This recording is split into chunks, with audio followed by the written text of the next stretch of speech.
My name is Max Woods. I am 40 years old and I live in a busy city.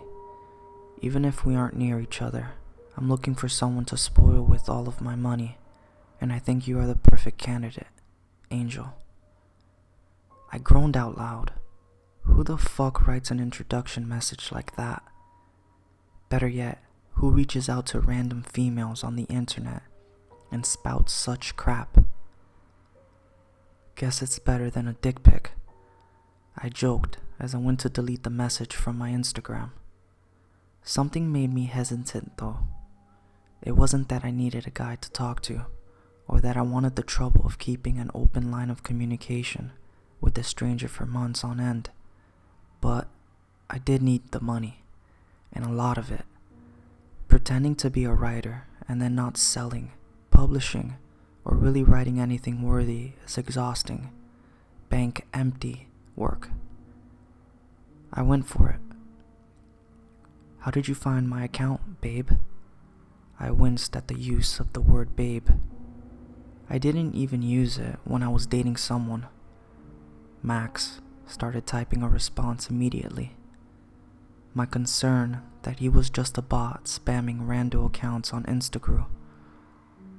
You can pay a lot of money to get into someone's private account nowadays. I don't mean to scare you, but I've been following you for quite some time. I had to see if you were the right angel for me. I knew my account was private, and I don't remember accepting Max's request to follow me. My suspicion only growing. I clicked over to my followers list and scanned through. My jaw dropped when I saw his name on the list. See me, Angel? A new message popped up. I frantically typed out a response. Okay, so you're a real follower. How do I know you're a real human with real money? Check Cash App, Angel, was his response. I laughed. I hadn't used my Cash App since my last go at making money online. If he had sent me money, how did he even know the username? I clicked over to the app, feeling like I was wasting my time. My jaw dropped, again, when I saw a deposit of $100 from Max Woods. I knew you had to register with your real name, so his name was real, his money was real, he was real. What do you want, babe? I went with it again. What would our arrangement be? I work a stressful job and need relief. I just wanted a few pictures, some sweet videos per day. I'll pay you an allowance of $1,000 every week, just for being my sweet little angel and helping me out. I left him on red for that moment. I needed to think. Eventually, I decided $1,000 a week was worth putting my life and sanity at risk. I reached out to him, agreed, and we started chatting. Surprisingly, Max didn't bore me right away. I enjoyed my conversation with him. We seemingly had a lot in common, but I reminded myself that he had been following me for an unknown amount of time, so he could be using the knowledge he had to play the game and keep me talking. He didn't request a picture or video that night, and when I signed off for bed, he said, "Sleep well, Angel," and sent me another $100. I slept soundly. Why get worked up over good conversation and money? Sure, it was weird that he found me and hacked my social media account, but when I awoke the next day, he had requested a picture of Angel's bedhead. I snapped a quick shot of my morning Medusa hair and sent it to him. Dude had already seen my face. What was one more picture with my face in it? We have to fix that, was his response. No, Angel. No stupid heart emoji. What the hell was wrong with my hair? Fix it how? I responded. A little hurt, honestly. Stupid. Ever think of dyeing it? He responded. I wasn't particularly attached to my auburn hair, and if he was willing to pay for it, why not jump at the chance for change? For free, Daddy? I asked, cringing hard. It was too early to be calling someone who wasn't my father, Daddy. He said he'd pay. He listed off the salon he wanted me to go to. It was a few towns over. He said he had seen my location tagged a few times before and gave me specific hair instructions. He said he'd made an appointment with their best girl. I only had an hour to get dressed and rushed over to the strange salon. I gave them his instructions and chatted with Max while the nice lady worked on my hair. I wanted a platinum blonde, shoulder-length blonde, as straight as they could get it. The woman working on my hair was the salon owner and had the most experience out of everyone.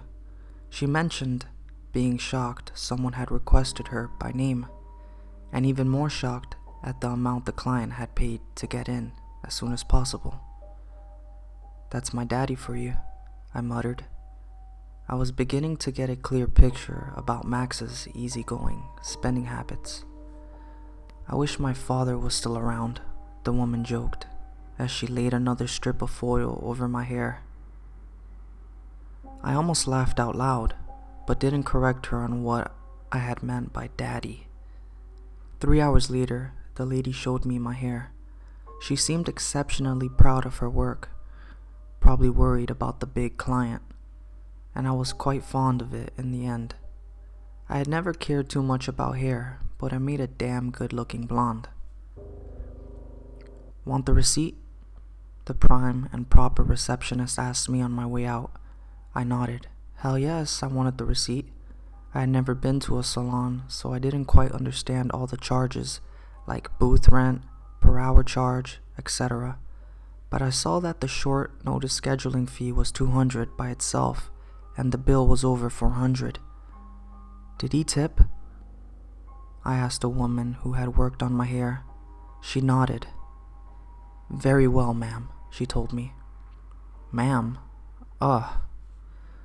I hopped in my car and immediately the ping of my messages went off. "Picture for me, Angel." How did he know I was finished? Was my phone bugged?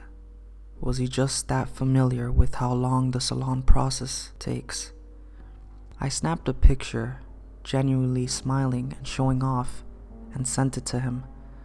"I'll make a damn fine blonde, Daddy. Thank you," I messaged. "You look beautiful, Angel. Now time for a wardrobe change." I had wanted to go home, but he sent me to a nearby lingerie sex shop with the list of items to buy.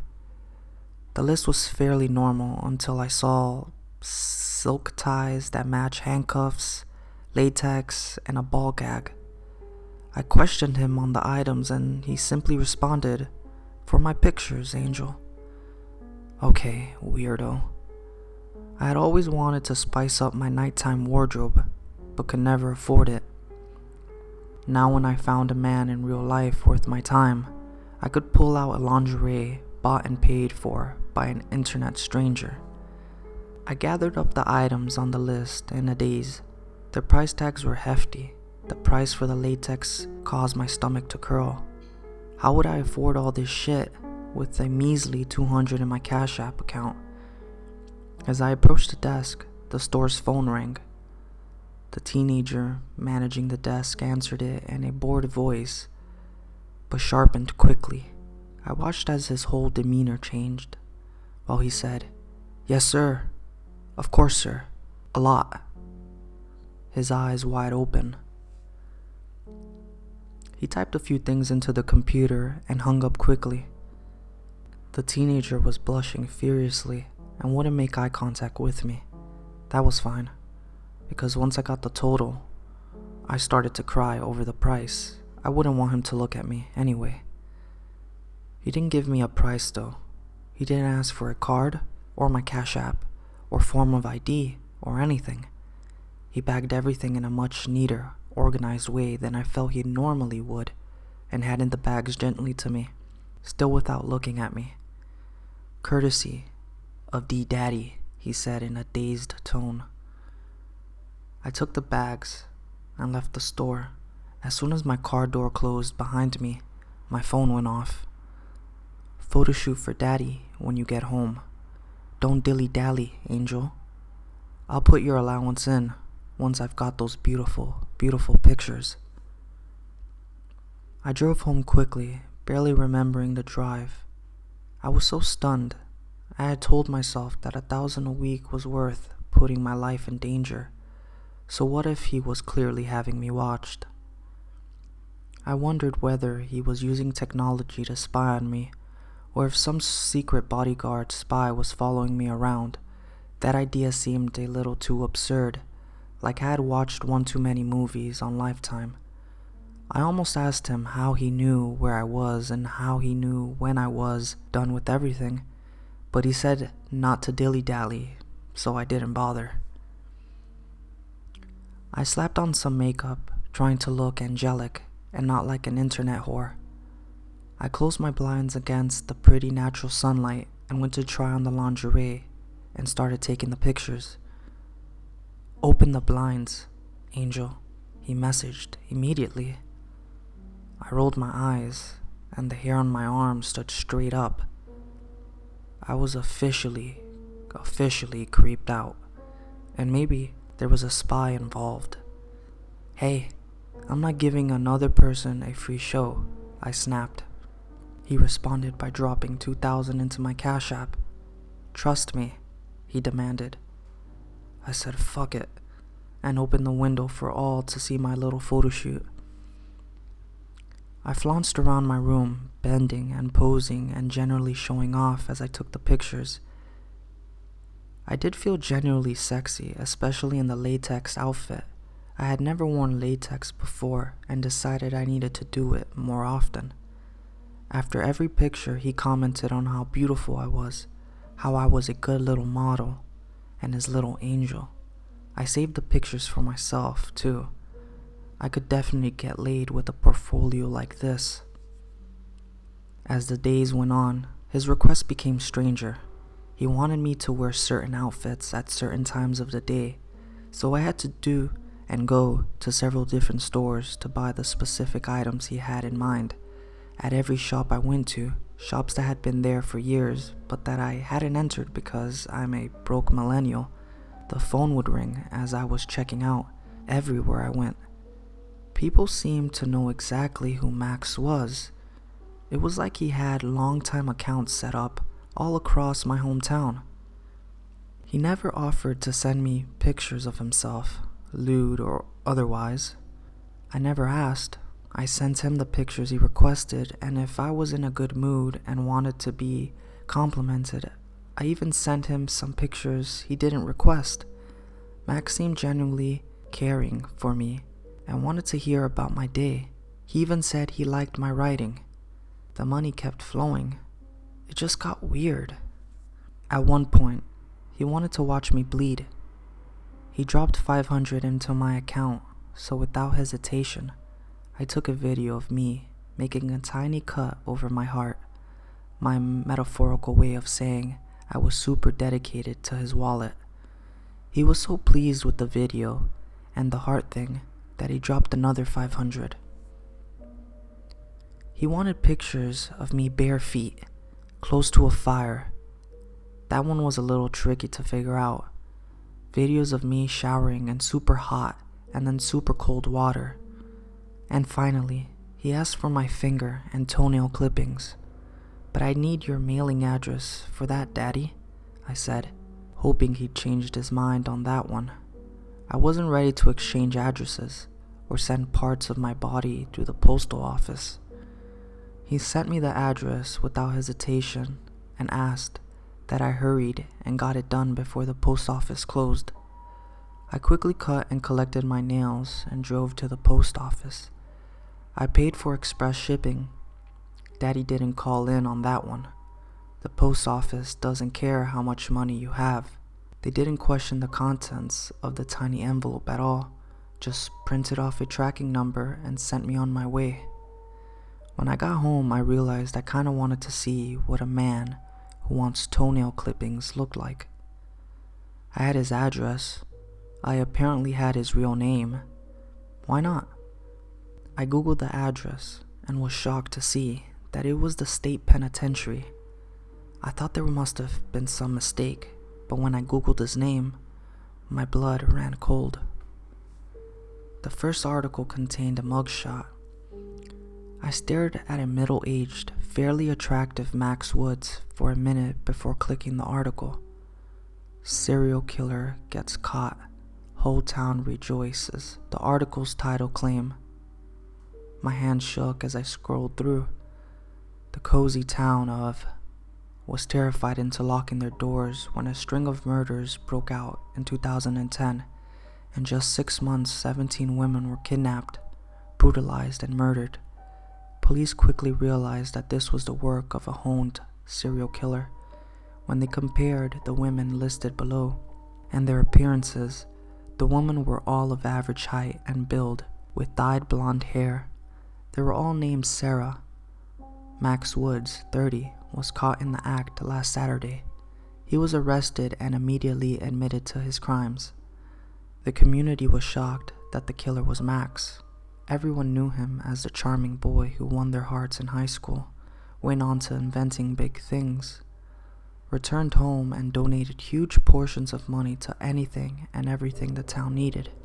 Max Woods claims he has killed over 100 women in his time. His trial is set for December 14th, and the state will be pursuing the death penalty. The article went on to list the names of the women who were murdered and how they were murdered. Burned to death, choked to death, bled to death. They showed their pictures too, and my eyes filled with tears as I looked at picture after picture of women who looked just like me. It was clear he was still behind bars and that his money had probably gotten him out of the death penalty. But why me? My phone pinged. "Now you know, Angel," he messaged me. I wanted to throw my phone through the window. I didn't answer him. I didn't want to communicate with a pervy serial killer. My Cash App notified me of a deposit. I rolled my eyes and opened it, convinced no amount of money could make me respond to Max ever again. $10,000 for Max Woods. Trust me.